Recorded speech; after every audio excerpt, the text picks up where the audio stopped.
With Doubtnut, get instant video solutions to all your maths, physics, chemistry, and biology doubts. Just click the image of the question, crop the question, and get instant video solution. Download Doubtnut app today. Hello students, let's start the question. There are two beakers, one having pure volatile solvent and two having volatile solvent and non-volatile solute. If both the beakers are placed together in a closed container, then we have been given four statements over here, people, and each of the statements are trying to indicate the change in the volume of the solvent beaker and the solution beaker. Yes, so we got to analyze this situation by ourselves first, and then we will be looking at the statements. Yeah, so as said, we have two beakers. Okay, this is going to be beaker number 1, which is having only and only solvent present in it, whereas the beaker 2 is going to contain solution.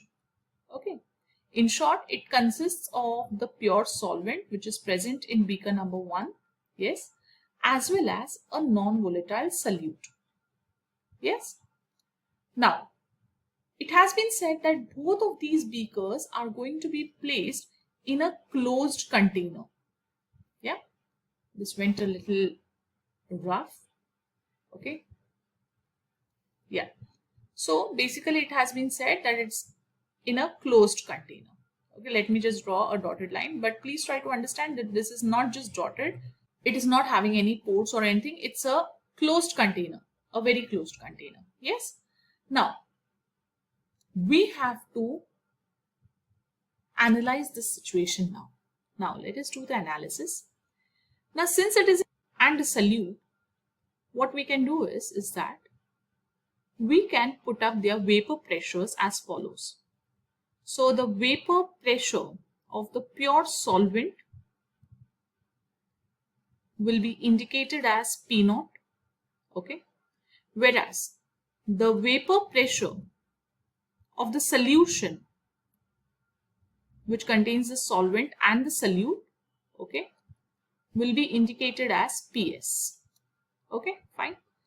Now we know one thing very well is that on addition of a non-volatile solute to a solvent, yes, the vapor pressure decreases, yes, and the temperature at which that particular solution would have boiled, yeah, that would also decrease.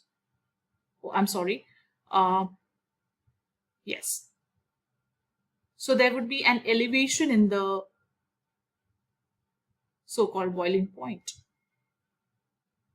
So the colligative properties section has taught us this, that when you are adding an impurity to a particular solvent, you are actually bringing in the boiling point. Yes. So in that case, what is going to happen is we are going to observe a lowering of vapor pressure in the solution. Yes. So lowering of vapor pressure means if I'm considering this P0 and PS value, then obviously the P0 is going to be greater than PS. Okay, this is your number 1 point. The number 2 point comes from the very famous Raoult's law. Now what does Raoult's law say? It says that the lowering of the vapor pressure is going to be only and only dependent upon the concentration of the solute particles. Okay, so since since there is a presence of the solute particles in the second beaker, you would be having a lowering of vapor pressure taking place. Okay, fine. So in that case, obviously the solvent would volatilize faster. Okay, in the case of solvent, it has a higher vapor pressure. In the case of the solution, it has a lower vapor pressure. So obviously to equalize the condition, yes, the solvent would volatilize off, yes, and it would be flowing into the solution beaker.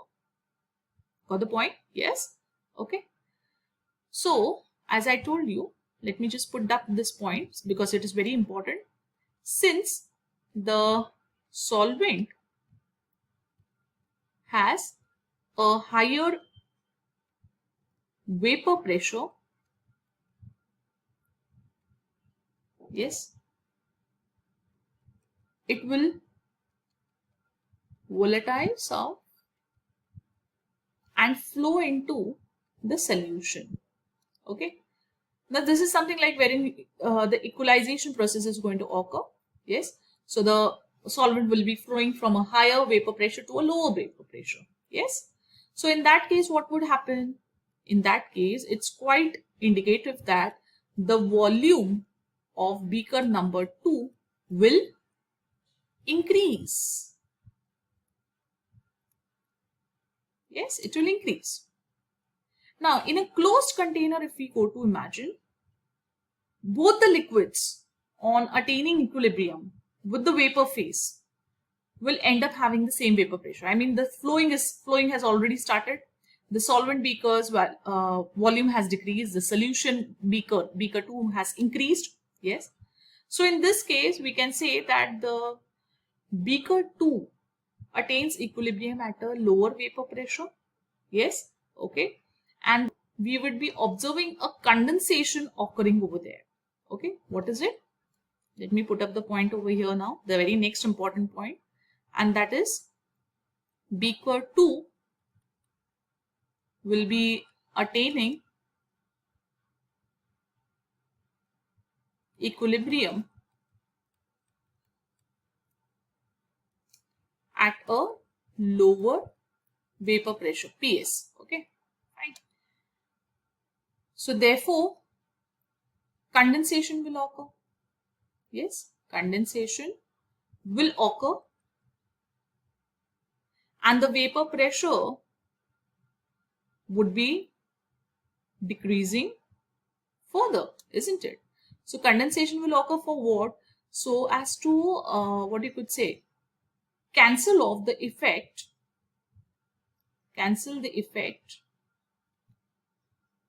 of the increased vapor pressure. How does it increase? Because solvent has flown in from its beaker 1 to beaker 2. So definitely it would have increased the vapor pressure, but then to negate this effect, condensation will be occurring. Okay. So due to which this will cancel off this effect. Okay. The vapor pressure, of course, the increased vapor pressure, and therefore altogether the volume of beaker 2 will definitely increase. Yes. So in this case, obviously the volume of beaker 1 would be decreasing because it will continue to go on equating the vapor pressure. Yes. Since again there would be an increased vapor pressure in beaker 1 and there would be a lower vapor pressure in beaker 2, and hence the flow would continue. So altogether the volume of beaker 1 will increase and volume of beaker 2 will decrease. Yes. And hence we can say that the first option is very much correct and applicable to our situation. That is, volume of the solvent beaker will decrease and solution beaker will increase. Yes. Well, I hope you understood the situation. Thank you very much. For class 6 to 12, IIT JEE and NEET level. Trusted by more than 5 crore students. Download Doubtnut app today.